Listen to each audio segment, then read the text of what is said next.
So this is the reason कि bitcoin में फिर से या क्रिप्टो करेंसी में क्यों हमें क्रैश देखने को। Hey guys, welcome to Nego Brains, जहाँ पे हम बात करते हैं क्रिप्टो करेंसी के बारे में और बिजनेस फील्ड के बारे में। How to get financial freedom हमारा एम रहता है हर किसी वीडियो में। तो ऐसे वीडियोस के लिए सब्सक्राइब कीजिए नेगो ब्रेन्स को। तो चलिए शुरू करते हैं आज का वीडियो, क्रिप्टो अपडेट। तो आज हम यहाँ पे एक इंपॉर्टेंट क्वेश्चन को डिस्कस करेंगे, जो कि आज का क्रिप्टो अपडेट भी होगा या जो अभी ट्रेंडिंग में चल रहा है कि बिटकॉइन या क्रिप्टो करेंसी में हमें एक फिर से प्राइस फॉल देखने को मिला, यानी कि एक करेक्शन या डिप कह सकते हैं हम, देखने को मिला पिछले सिंस वेडनेसडे, यानी कि वेडनेसडे इवनिंग को हमें फिर से एक प्राइस में फॉल देखने को मिला क्रिप्टो करेंसी के अंदर। यहाँ पे पहले हम एक जनरल टॉपिक को डिस्कस करते हैं कि क्यों प्राइसेस फ्लक्चुएट हो रही है किसी भी मार्केट में, चाहे वो क्रिप्टो मार्केट हो, चाहे वो स्टॉक मार्केट हो या हमारा वो जनरल मार्केट हो, कि क्यों प्राइसेस फ्लक्चुएट हो रही है। तो उसका रीज़न पहले हम डिस्कस करते हैं, ठीक है। सो क्या होता है कि आपने तो सुना होगा कि एक यूनिवर्सल लॉ है डिमांड एंड सप्लाई। अब जब भी मार्केट में किसी प्रोडक्ट की सप्लाई ज़्यादा होती है तो उसकी प्राइस जो है वो डिक्रीज़ हो जाती है, और जब भी उस प्रोडक्ट की प्राइस इंक्रीज़ हो जाती सप्लाई डिक्रीज़ हो जाती है उस मार्केट में, तो रिलेटिवली उसकी प्राइस भी इंक्रीज़ हो जाती है। तो कहने का मतलब यहाँ पे ये है कि मार्केट में जब भी एक डिमांड बनती है किसी प्रोडक्ट के रिगार्डिंग, तो लोग उसे ज़्यादा से ज़्यादा खरीदते हैं। तो उसकी वजह से क्या होता है कि मार्केट में सप्लाई कम हो जाती है, और जिसकी वजह से हमें प्राइस इंक्रीज़ देखने को मिलता है। And on the other hand, जब डिमांड मार्केट में कम होती है तो उसकी वजह से क्या होता है, सप्लाई इंक्रीज होती है मार्केट में, या ओवरऑल उस प्रोडक्ट की सप्लाई मार्केट में ज़्यादा होती है, जिसकी वजह से प्राइस हमें कम देखने को मिलता है। And same is the case with crypto currency market and stock market. जब हम यहाँ पे क्रिप्टो करेंसी मार्केट की बात कर रहे हैं तो क्रिप्टो करेंसी मार्केट को ही लेके चलते हैं। तो पहले मैं आपको बता दूं कि क्रिप्टो करेंसी मार्केट में बिटकॉइन एक मेजर रोल प्ले करता है। कि अब मेजर रोल प्ले क्यों करता है, क्योंकि इसकी जो मार्केट कैप है वो एज़ कम्पेयर टू जितने भी बाकी की क्रिप्टो करेंसीज़ है या जितने भी ऑल्ट कॉइन्स है उनसे काफ़ी ज़्यादा है। तो बिटकॉइन यहाँ पे एक मेजर रोल प्ले करता है मार्केट के अंदर। यानी कि बिटकॉइन में अगर हमें अप ट्रेंड देखने को मिलता है तो बाकी जितने भी ऑलमोस्ट सारे ऑल्ट कॉइन्स उसी अप ट्रेंड को फॉलो करते हैं। यानी कि जैसा बिटकॉइन क्रिप्टो करेंसी के अंदर बिहेव करता है, बाकी के सारे ऑल्ट कॉइन्स वैसे ही बिहेव करने लगते हैं। चाहे अगर बिटकॉइन अप ट्रेंड में जा रहा है तो बाकी की सारी ऑल्ट कॉइन्स अप ट्रेंड में आपको देखने को मिलेगी, और जब भी बिटकॉइन डाउन ट्रेंड में जाता है तो बाकी की ऑलमोस्ट सब ऑल्ट कॉइन्स आपको डाउन ट्रेंड में देखने को मिलेगी।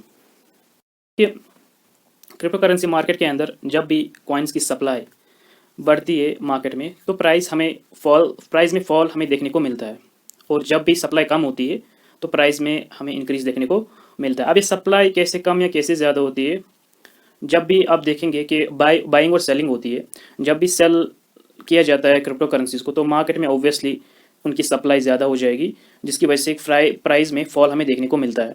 और जब भी बाइंग ज़्यादा होती है तो मार्केट में सप्लाई कम हो जाती है उन क्रिप्टो करेंसीज़ की जिनको बाई किया जाता है, तो हमें प्राइस में इंक्रीज देखने को मिलता है। Now the important thing is कि लोग बाय और सेल कब करते हैं, that is the important thing. So this is the important thing to understand. यही एक चीज़ है जो हमें समझने की ज़रूरत है कि लोग कब बाय करते हैं और कब सेल करते हैं। ओके, एंड अगर हम ये चीज़ समझ गए तो हम अपने लॉसेस को कम कर सकते हैं और अपने प्रॉफिट्स को इंक्रीज कर सकते हैं। तो अब सेल और बाय कब होता है, एक जनरल सा रूल है कि हमारा जो एक इंडिविजुअल की वो साइकोलॉजिकली कैसे बिहेव करता है किसी भी जो करंट मार्केट न्यूज़ है या कोई करंट मार्केट एक्टिविटी है उसके रिगार्डिंग वो कैसे रिएक्ट करता है, कैसे बिहेव करता है साइकोलॉजिकली। फॉर एग्जांपल आप देखेंगे कि अभी कोई न्यूज़ आ रही है रिगार्डिंग क्रिप्टो करेंसी, तो अगर वो न्यूज़ पॉजिटिव होगी तो लोग क्या करेंगे, क्रिप्टो करेंसीज को बाय करना शुरू कर देंगे, और अगर वो नेगेटिव होगी तो लोग क्रिप्टो करेंसी को सेल करना शुरू कर देंगे, जिसकी वजह से क्या होता है कि क्रिप्टो करेंसी की प्राइस में हमें फॉल देखने को मिलता है।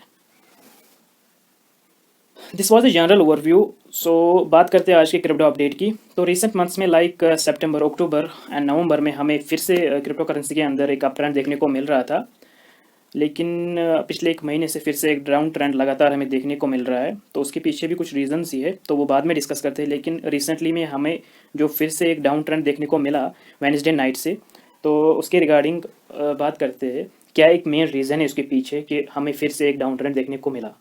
तो चलिए बात करते हैं। सो दिस इज़ द रीज़न कि बिटकॉइन में फिर से या क्रिप्टो करेंसी में क्यों हमें क्रैश देखने को मिला। Federal reserves rate hike hint sends crypto crashing. तो यहाँ पे जो फेडरल रिजर्व सिस्टम है, यानी कि फेड जो है, अगर फेड आपको पता नहीं तो बता दूँ, फेड एक फाइनेंशियल इंस्टीट्यूशन है यूएस के अंदर, जो मॉनेटरी पॉलिसीज़ को फ्रेम आउट करता है और production and distribution of money with in the country को गवर्न करता है। तो अगर हम बात करें लेमन लैंग्वेज में, तो हम कह सकते हैं कि इंडियन कंट्री में जैसे आरबीआई है, वैसे ही यूएस में फेड है, यानी कि फेडरल रिजर्व सिस्टम है। तो एक्चुअली उन्होंने किया क्या था कि दिसंबर में उन्होंने मीटिंग एक की थी, तो उसका एक क्लिप उन्होंने वेडनेसडे को डिस्क्लोज किया था, जिसमें वो कह रहे हैं कि वो जो इंटरेस्ट रेट्स है वो इंक्रीज करने वाले हैं टू टैकल द इन्फ्लेशन।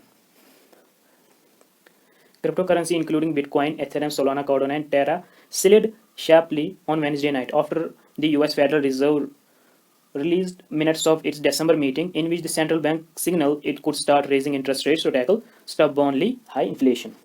तो यही एक मेन रीज़न है कि फिर से हमें क्रैश देखने को क्यों मिला, क्योंकि वहाँ पे जो फेड है वो इंटरेस्ट रेट्स को इंक्रीज़ करने वाली है मार्च में, तो जिसकी वजह से हमें फिर से क्रैश क्रिप्टो करेंसी के अंदर देखने को मिला।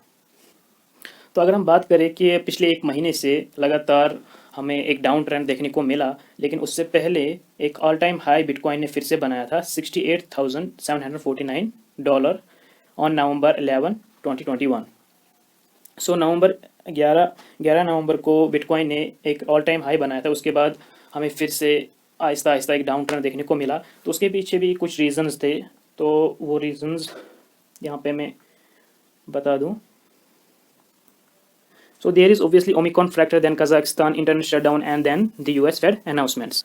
So Omicron भी एक फैक्टर रहा, जो एक नया वेरिएंट है कोविड-19 का, और जो भी लगातार बढ़ रहा है इंडिया में भी और बाकी सारी कंट्रीज़ में भी, वो भी एक फैक्टर रहा कि हमें एक क्रैश देखने को मिल रहा है लगातार बिटकॉइन के या क्रिप्टो करेंसी के अंदर, हम कह सकते हैं। Then Kazakhstan internet shutdown, and then the US Fed announcements, जो कि रिसेंटली यूएस फेड अनाउंसमेंट उन्होंने की थी। तो हमें रिसेंटली वेडनेसडे नाइट से ही बिटकॉइन या क्रिप्टो करेंसी के अंदर हमें प्राइस फॉल देखने को मिला।